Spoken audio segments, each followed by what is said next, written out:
What's going on, everybody? It's your boy C-Zar, and in this video we're going to be doing a two-part analysis talking about Cookie DAO and Swiftcoin. The first part of this video will be, hopefully half of it will be Cookie DAO, and the second half will be Swiftcoin. I want to make them even halves, hopefully, but I'm not putting a timer on this or anything. I'm not paying attention to the time, so we'll just see. We'll go with what the relevant, pertinent information is. Anyways, if that sounds good to you, hit the like button, subscribe, and let's get into it, my friends. It is the 8th day of October today. Here we are with about 8 hours and 11 minutes left in the day, up 3.3%, 12.4 cents is the price. And I did have some buy orders set up. I did buy some cryptos yesterday. I was going to just ape into Cookie DAO, but I decided to buy some other cryptos. Of course, the two that I bought, XCN and Zora, they are down today. And Cookie, the only one that I had buy orders set up for that did not hit, is the only one that's up today. So it's the one I didn't buy that pumped. It's the ones that I did buy that dumped. It's the C-Zar special, man. It's spectacular. The buying areas that I have set up are about 11.5 cents, just above there actually, and then right around 11.11 cents as well, just for funsies. So right in this area, right at the base of this area here, prior resistance there, that's where my buy orders are set. I'm thinking and contemplating on canceling them and just buying here. And if I do buy here, I'll make a post on x.com about it. But I'm going to look at the 1 hour time frame, zoom out, and we'll do some analysis together, and I'll determine if this is a good place to buy or if we should wait a little bit more. To be fair, though, looking at the current price versus the lowest it could go, I mean, it's like a 10-11% drop. It might be worth waiting, but are you going to catch the low? No, I'm going to be buying a little bit higher. I mean, that's a 7% drop. It might be worth waiting. I don't know. Anyways, 1 hour time frame here. Looking at this, let's see. Pull this up with all these indicators. The RSI looks good. It actually looks like we want to continue moving higher. A little bit of volume coming in, but we're not moving anywhere. It's kind of odd. The stochastics look good, and so does the MACD. You are at an area with the stochastics, the RSI, and the MACD, though, where if you reject, that could promote lower prices. So you need to push through. If you want this to be your low, and you don't want me to buy at lower prices, you need to push through now. We need to get above about 12.7 cents, okay? And stay above there by the end of the day. I think, like, by the end of the day, I think that needs to happen, actually, yeah. I would say so. 12.7 cents. If we can't get up there by the end of the day, we might be going lower. 4 hour time frame. Yeah, see, this makes me think that we're going lower right here. Lower lows and lower highs. Okay, lower lows here, lower highs here. Parallel channel on the way down. We do have 9 minutes left. Let's see if we can come down a little bit and get this RSI to fit back in this range here. But even if we're right here, I'm not swayed. We're finding resistance at the 50. Even though we're outside this a little bit, it doesn't matter. We could still come back down, perhaps have one final plunge into that oversold area, and then, you know, going over the next couple of days, Thursday or Friday, perhaps we find a low and an area to find support and move up higher. The stochastics are pointed upwards, completely contradicting the RSI. This is actually a good look for continuation, not for rejection and going lower. So interesting thought there. The only thing that I can think of there is that, you know, maybe with this resistance line here, maybe, oops, I didn't mean to do that. Maybe you are breaking out, and maybe that implies higher price action. Maybe we're looking at it wrong, but I lean on the RSI more than the stochastics, and right now we still do have lower highs and lower lows, so I would say bearish, okay? Wick to the upside here, finding some resistance at prior support, bearish perhaps. Stochastics can reject here and move down. You know, we've done it before, like right here and right here. It can happen. MACD, whoop, the MACD is right at a prime spot to bounce, but if you do cross a little bit lower, that could promote, again, that could promote some consolidation for the next couple of days to the downside, and that would allow for us to go down to this 11.5 cent area or lower. It's so hard, man. It's so hard to see, to say. Low to high here. I just can't believe, you're really contradicting the way that I do analysis here with the way that you disrespected this 382. But to be fair, I should have known this because Cookie does disrespect its fibs hard. If you come back down, okay, speaking of fibs though, the golden ratio would be the area to go to, and that's at just under 11 cents to just above it at 11.2. You might be looking at this and thinking, C-Zar, if you think the price can go down here, why are you buying all the way up here? Why are you buying at 11.5? Why not buy at lower prices? Because I like to buy ahead of schedule. I don't know. It's just my style. I'd rather buy here than set orders up down here for the lowest prices possible. It gets right there, and then we move up, and then I miss it. You know what I mean? I'd rather sit through a little bit of pain, even a little bit more pain, even a little bit more pain. I'd rather sit through that and be a part of the ride than miss out on it entirely. But with that being said, I'm pretty confident we go to 11.2 to 10.9 cents. And because of how much Cookie DAO does like to disrespect its golden ratio or its Fibonacci retracements, it actually respects the golden ratio a good bit most of the time, but generally it disrespects its fibs. You might find support above, you might find support below. Just anticipate anything between about 11.6 cents, let's say, to 10.6 cents as well. Expect anything and everything in between there. Something lower is likely where we're off to. That'd be my expectation.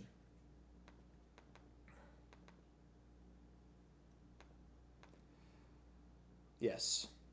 Unless we hold up here, man. If by the end of the day we're higher, like I said, I mean, if by the end of the day, guys, we're up at like 12.7 cents or higher, I'm wrong. We're going to move up higher immediately. And in which case, I will cancel my orders. I will market buy. I'll put the hammer down, and then as soon as I do, then we go down to those prices. Okay, that's what'll happen. Okay, I'll let you know when I buy. I don't let you know when I buy so that you're encouraged to buy. It's so that you hold and you wait a day or two, and then when I'm in the red, that's when you buy, because that's typically what happens.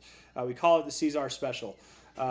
Looking at the day, I'm serious, guys. If you want to outperform me in this bull market, it's not hard. Just buy a day or two after I buy, a week at the most, right? And you'll buy the same things I buy, but at cheaper prices. You're going to outperform me. It's that simple. 12.4. I'm giving you guys the keys here. 12.4 cents right now, bouncing off the 50 on the daily. See, I like this. Man, so conflicting. The 1 hour looks good. The 4 hour looks bad. The daily looks good though. So conflicting. Yeah, you're at a point to reject on the MACD too. I don't know, man. I'm sticking with the downside. You either will or you won't, though, right?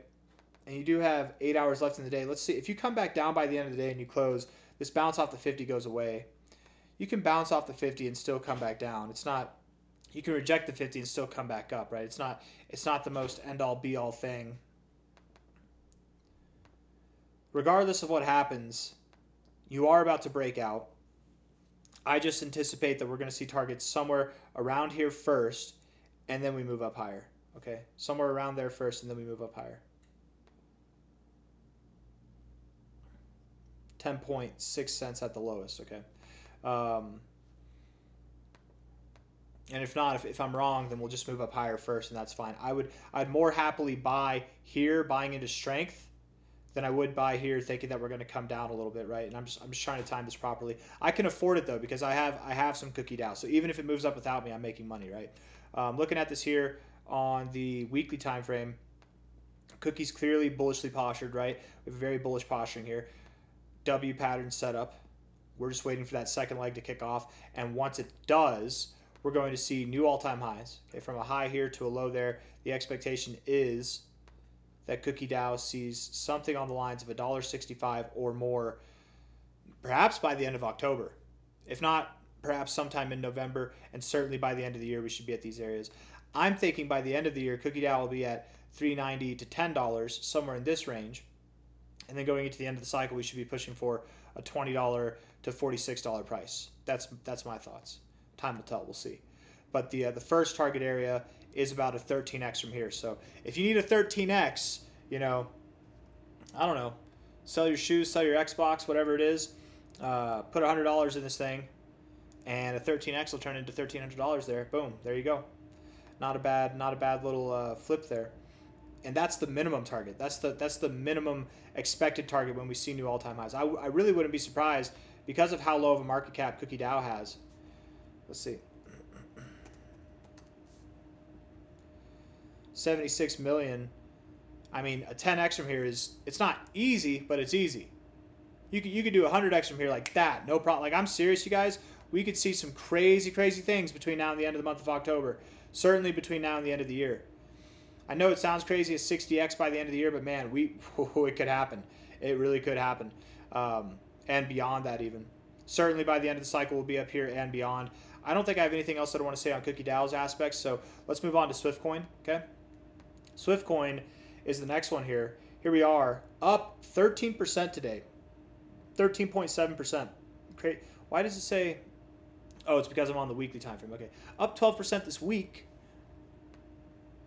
Looking at the day here, very nice day so far, beautiful. Volumes coming in and everything. We're looking at this on a weekly time frame, and you can just see that Swiftcoin had accumulated for a long time. You know, it kind of reminds me, this kind of reminds me of ZBCN, doesn't it? Almost. It's just the consolidation here is a little bit different. You've got more of a channel where ZBCN has more of like a triangle. Anyways, moving up, finding support at prior resistance here and prior support, right? All right here in this straight line, finding some support in this very key area. That looks pretty good to me, you guys. Looking at this from a high to a low, all the way up to the 2272, down to the 886, finding support here. It looks like a double bottom. Very sketchy environments to be in with these double bottoms, but as long as it holds, man, that's good. We don't want to go below, okay? It'd be very nice to hold this. And what you want, most importantly, is what you're seeing right now, a proper reaction off this. You want to have a bullish eruption kind of start here and not stop until you're above this point here. Swiftcoin pumping today, this week, gives me some optimism, too, that Onyx Coin might start pumping because they do move in tandem at times. So I'm kind of curious to see what happens with Onyx Coin here if Swiftcoin's moving, or maybe because Onyx Coin isn't moving, this is just a one-off for Swiftcoin. We'll see. The race is still very much alive. People ask, is the race on for who's going to get to 20 cents first? My perspective's never shifted. I've always thought it'd be Onyx Coin that hits 20 cents first, but Swiftcoin could very well get there. They're very close. They're less than 1/10 of a cent away from each other at this point in time. Looking at this here, but Onyx Coin does have the advantage, right? Looking at this here, we take this high to low.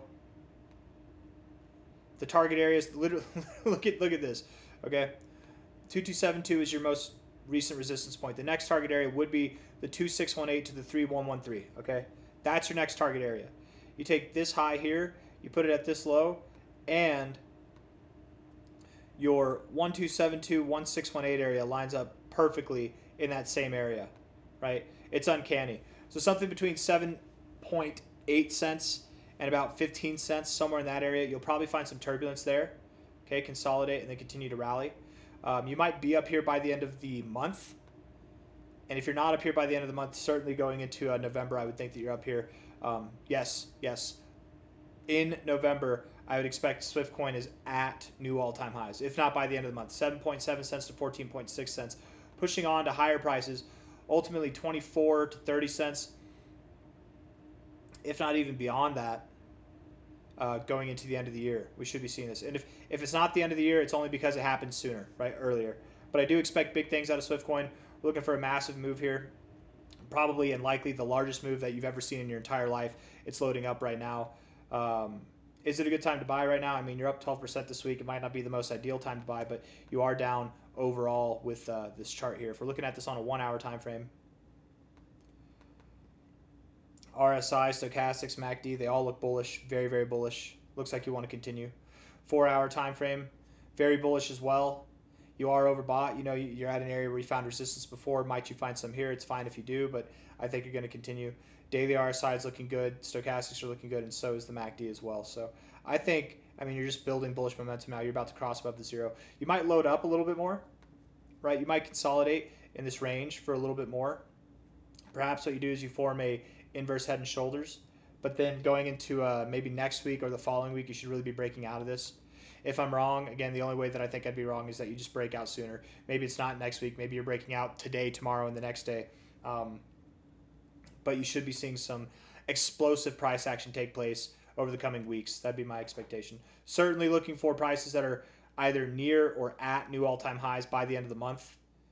And again, a proper reaction off of this double bottom imposed kind of idea here, prior resistance points here as well. If we can find support here at an immaculate pace, I think that'd look really good. Overall, you'd have this kind of W setup, and with that, you want to get above this target here, which is at about 2 cents. Once you get above there, that's when things should really start taking off, whenever things really start cooking. I don't really have anything else that I want to talk about as far as what Swiftcoin can do by the end of this cycle. Swift C here, you have a $92 million market cap. I mean, you know, you could 100x. That'd put you at $9.2 billion. It's very possible that you could 100x. You could multi-100x. You have a low enough market cap for that, but do you gain the traction? Right? You're not going to get a multi-100x if you don't gain the traction. You have to, something has to happen. We need a catalyst to ignite this. Really, it's just hype. In this phase of the market, where everybody's looking for what's going to pump the hardest. Fundamentals kind of go out the window. Whatever's pumping the hardest. So if you can pump hard because your fundamentals support that, but if you can pump hard enough to catch traction and catch some momentum, you could see a multi-100x by the end of the cycle from here.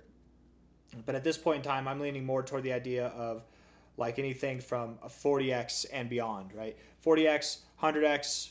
Let's actually look at this real quick. Let's do some end of cycle thoughts here. High to low, areas that might make sense.